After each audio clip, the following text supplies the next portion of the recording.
Hello folks, my name is Checo. I go by he, him pronouns, and I am a member of the Portland DSA and Socialist Rifle Association. I will be talking about firearms today, which I understand not everyone is comfortable talking about. It is important to remember that arms should not be used as a purity test for leftists, but that we should acknowledge the need for a diversity of tactics. Community defense is a multifaceted topic and has a wide variety of roles outside of firearms, and some folks will feel better suited for other aspects of community defense and aid. I will not be talking in graphic details, but there are certain stories that revolve around firearms, events where firearms were used, leftist figures who owned and utilized them, and the general safety considerations of a firearm. Let's go over some history. Firearms in today's context have been frequently overlooked or erased from the history of leftists and leftist movements. Karl Marx famously said, "Under no pretext should arms and ammunition be surrendered. Any attempts to disarm the people must be stopped, by force if necessary." Marx's views on firearms were influenced by the Paris Commune. The Paris Commune, which consisted of both anarchists and socialists, governed Paris for 2 months and brought sweeping changes to elevate the working class. Unfortunately, it was suppressed by the French army in what was known as the Bloody Week. From this, Marx gathered that in order to hold on to the changes needed for the working class, leftists must be ready to defend themselves against the state. In the recent centuries, there has been a change from an armed state military to smaller groups like the FBI, local law enforcement, the KKK, Minutemen, private mercenaries, and other reactionary forces. Let's talk a little bit about the Battle of Blair Mountain, where workers fought back. The Battle of Blair Mountain was the largest labor uprising in the United States since the American Civil War. This was a 5-day-long battle between laborers and strikebreakers. 10,000 armed coal miners confronted 3,000 lawmen and strikebreakers who were backed by coal mine operators during the miners' attempt to unionize the West Virginia coal fields. Civil Rights Era, a diversity of tactics. Dr. Martin Luther King Jr. owned firearms and had applied for a permit for a concealed carry. This was denied by the state, which influenced his tactics around nonviolent resistance.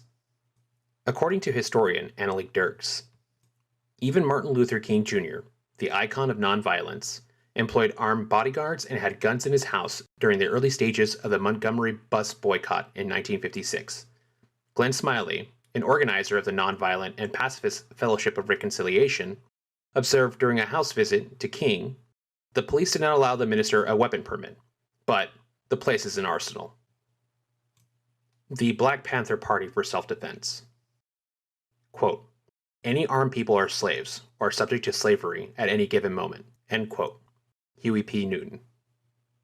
At its inception on October 15, 1966, the Black Panther Party practiced lawfully conducting armed patrols of Oakland neighborhoods and what would later be termed cop watching to monitor the behavior of officers of the Oakland Police Department and challenge police brutality in the city.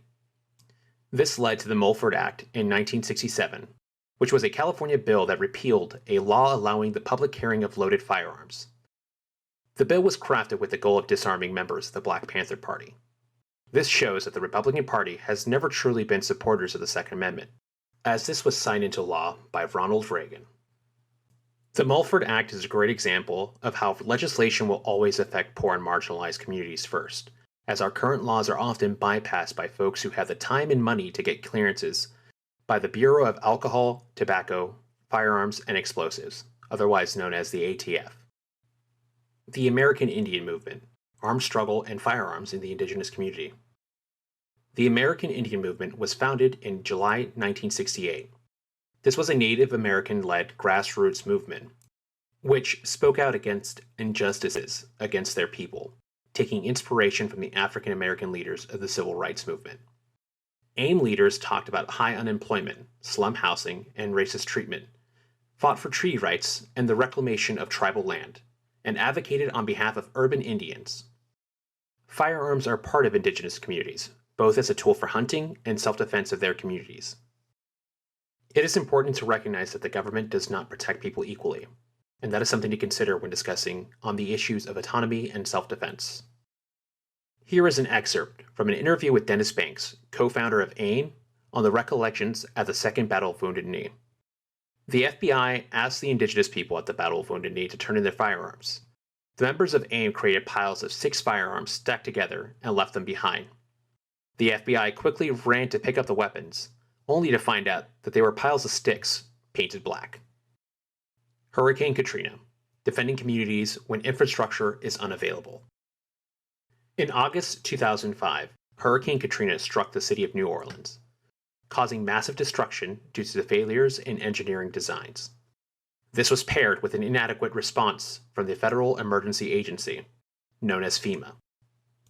During the aftermath of Hurricane Katrina, armed reactionaries took to the streets and fired upon marginalized communities who were scavenging supplies when the FEMA response was non-existent. These reactionaries also masqueraded as officials while driving and shooting at community members. In response to the reactionary forces, armed community members set up a security perimeter around a few blocks of community mutual aid centers. The presence of this armed and organized group deterred the reactionaries, and they no longer terrorized the community, some of which showed up to the same mutual aid centers for help. And most recently, we've seen the stories of local militias setting up checkpoints and threatening evacuees and press during the Oregon wildfires this past month. An overview and introduction of firearms today.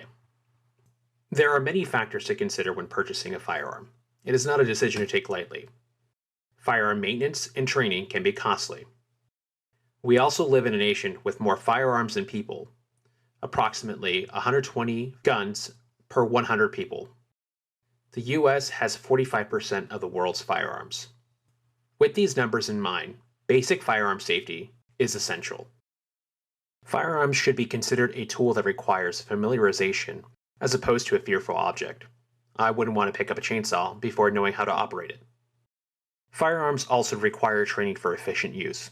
You need to train in order to be proficient. With training comes confidence and knowledge of what to do when a firearm is present. You cannot leave it in a drawer and expect to suddenly know how to use it. As with most skills, you want to be familiar with your skill sets before you have to utilize them.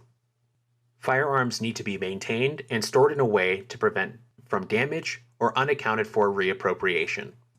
It is recommended that one should train as a group or community to ease costs, training, and accessibility. Another important factor to consider are local gun laws and other knowledge bases that others may have. That being said, a firearm is the last option, not the first.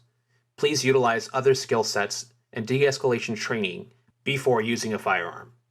Conclusion. There is a rich history of firearms used in leftist movements, and the tradition continues today. There are many aspects to community defense, including de-escalation, medical, food, and firearm skills. One aspect is not more important than the other. There are now more firearms groups with the intention of helping left-leaning and marginalized communities, such as the Armed Equality, Pink Pistols, the Socialist Rifle Association, the John Brown Gun Club, and the National African American Gun Association. These groups have exploded in recent years and are equipped to answer any questions or concerns. Thank you all for your time and consideration.